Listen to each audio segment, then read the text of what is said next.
Hello everyone, hello dear students, welcome to ATP star the super learning platform. कैसे हो guys? Hoping that all of you are well and taking care of yourself. तो guys 27 of August shift 1 का paper हो चुका है। इस छोटे से वीडियो में कंसाइज में आपका कंप्लीट एनालिसिस हम लेकर आए हैं ताकि आपका समय यूट्यूब पे वेस्ट ना हो। नीचे कमेंट सेक्शन में सबसे पहले बताइए कि यार आपका पेपर कैसा गया, और अगर आप स्टार बैचेस के स्टूडेंट रह चुके हैं तो यार जरूर अपने बैच का भी बताइएगा कि आपका बैच कौन सा था। तो चलिए शुरू करते हैं। सबसे पहले डिफिकल्टी लेवल की बात करते हैं अमित सर, है ना। तो देखो डिफिकल्टी लेवल की अगर हम बात करें तो ओवरऑल पेपर का डिफिकल्टी लेवल पहले से इंक्रीज हो रहा है। नॉर्मली शिफ्ट जब आगे बढ़ती रहती है तो डिफिकल्टी लेवल बढ़ता ही है, तो यहां पे डिफिकल्टी लेवल पहले से इंक्रीज हुआ है। आपका क्या मानना है कमेंट सेक्शन में जरूर बताइएगा।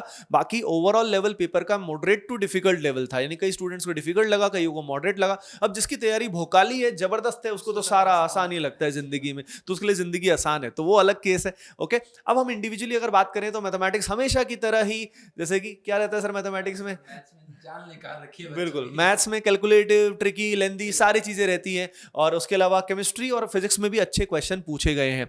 अब मैं केमिस्ट्री के बारे में बताऊंगा और फिर अमित सर आपको मैथ्स एंड फिजिक्स के बारे में बताएंगे। केमिस्ट्री की अगर बात करें तो भैया देखो केमिस्ट्री में लगातार एजर्शन रीजन के क्वेश्चन आ रहे हैं, ठीक है। तो एजर्शन रीजन के लगभग हर शिफ्ट में ही क्वेश्चन आए हैं, तो आगे भी हम एक्सपेक्ट कर सकते हैं, मेंटली प्रिपेयर रह सकते हैं। लेवल मॉडरेट टू डिफिकल्ट है। उसके बाद फिजिकल, ऑर्गेनिक, इनऑर्गेनिक का वेटेज लगभग इक्वल रहा है। उसके बाद अगर हम बात करें तो टाइट्रेशन से क्वेश्चन आया है, केमिकल इक्विलिब्रियम से क्वेश्चन आया है। उसके अलावा पीओसी में जो ड्यूमास मेथड है, केरियस मेथड है, इससे न्यूमेरिकल प्रॉब्लम आए हैं और लगातार आ भी रहे हैं, तो ये काफी इंपॉर्टेंट पार्ट है, तो इसका आपको ध्यान रखना है।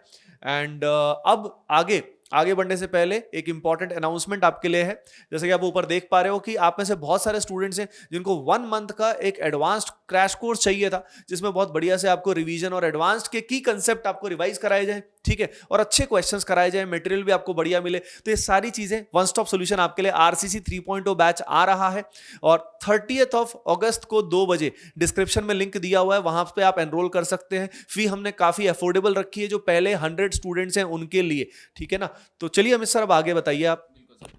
हेलो बच्चों, तो यार देखो सबसे पहले तो मैथ्स का पेपर जो है बिल्कुल जैसा आ रहा है वैसा ये लेंदी ही रहता है, थोड़ा सा कैलकुलेटिव रहता है। बट अगेन बच्चों मैं यही बोलूंगा, जो जैसा कि मैं बाकी बच्चों को बोलता हूँ, तो उसमें एक्चुअली होता क्या है कि जो लेंदी और कैलकुलेटिव क्वेश्चन है वो आपको बेसिकली छोड़ने होते हैं, क्योंकि किसी भी मैथ्स के पेपर में आपको 13 to 14 क्वेश्चन ऐसे मिल जाएंगे जिनको आप इजीली कर सकते हो। तो जिन भी क्वेश्चन पे आप स्टक करते हो उनसे आप तुरंत आगे बढ़ जाइए। तो चलिए पेपर की बच्चों बात करते हैं। तो मैट्रिक्स एंड डिटरमिनेंट से अगेन 2 क्वेश्चन पूछे गए हैं, उनमें से भी एक क्वेश्चन जो बच्चों सिस्टम ऑफ लीनियर इक्वेशन का पूछा गया है। अब देखो यही चीज होती है कि आपको अगर क्वेश्चन थोड़ा जल्दी करना आता है तो आप कैलकुलेशन को बचा भी सकते हो। तो ये जो सिस्टम ऑफ लीनियर इक्वेशन का बेटा एक क्वेश्चन आया है, ये मैंने आपको एक क्वेश्चन आपको यूट्यूब पे मिल जाएगा। जब पिछली बार मैंने करवाया था तो इसको आप डायरेक्टली बहुत जल्दी सोल्व कर सकते हो। जनरल मेथड की बजाय आप दूसरी अप्रोच से जाओगे तो बहुत क्विकली इसको सोल्व कर सकते हो। तो उस वाले मेथड को आप एक बार जरूर देख के जाना अगर आपका आने वाली शिफ्ट में पेपर है तो। अगला बच्चों इस बार जो क्वाड्रेटिक का क्वेश्चन है वो लिमिट के साथ में मिक्स करके पूछा गया, बट वो क्वेश्चन जो वो काफी आसान था। जनरली लिमिट का क्वेश्चन थोड़ा सा डिफिकल्ट होता है, बट क्वाड्रेटिक को मिक्स करके बच्चों क्वेश्चन काफी आसान बन गया। उसके बाद में मैथमेटिकल रीजनिंग और स्टेट से भी दोनों से एक एक क्वेश्चन पूछे गए। मैथमेटिकल रीजनिंग जो उसमें बच्चों थोड़ी सी दिक्कत बच्चों को ये हुई कि उसमें 3 स्टेटमेंट इस बार गिवन थे पी क्यू आर। तो जो बच्चा ट्रूथ टेबल की चक्कर में घुस गया तो वो उसको फिर काफी टाइम लगा है। बट अगर बच्चों आप इसको सेट थ्योरी की हेल्प से करोगे तो आप इसको बहुत जल्द सोल्व कर सकते हो। और इसके बाद में वेक्टर 3D से भी एज यूजुअल 3 क्वेश्चन पूछे गए। सीक्वेंस एंड सीरीज के बच्चों अच्छी सीरीज वाले क्वेश्चन जो सिर्फ और सिर्फ डायरेक्टली एपीजीपी की बजाय जो सम वाले क्वेश्चन होते हैं वो क्वेश्चन इस बार पूछे गए। और ओवरऑल जो 11th और 12th का बच्चों वेटेज है वो ऑलमोस्ट इक्वल सा वेटेज रहा है, तो दोनों पे आपको फोकस करते हुए चलना है। चलिए अगर फिजिक्स के बच्चों बात करें तो फिजिक्स में जनरली सर ऐसा हो रहा था कि पीछे वाली शिफ्ट में पेपर जो थोड़ा सा आसान आ रहा था रिलेटिवली ना, पीछे वाले अटेम्प्ट में भी। बट इस बार ऐसा नहीं हुआ, पेपर कॉन्सेप्चुअली पूछा गया है। फॉर्मूला बेस्ड जो क्वेश्चन थे वो तो बच्चों 2 या 3 क्वेश्चन ही देखने को मिले, बाकी पूरा पेपर बहुत अच्छा पेपर था। सेमीकंडक्टर जो आपका जेईई मेन स्पेसिफिक चैप्टर होता है, इससे बच्चों अकेले से 2 क्वेश्चन पूछे गए। और मजे की बात क्या है कि दोनों के दोनों क्वेश्चन जो वो ट्रांजिस्टर से पूछे गए हैं। अगला communication system, again JEE main specific chapter, इससे भी बच्चों एक क्वेश्चन जो वो लाइन ऑफ साइट से रिलेटेड पूछा गया है। और लास्ट के अंदर जो मैकेनिक्स है उसका पोर्शन बच्चों पेपर में थोड़ा सा कम देखने को मिला था, और जो इलेक्ट्रोडायनेमिक्स वाला पोर्शन है उससे काफी भर भर के क्वेश्चन थे। तो ये था ओवरऑल।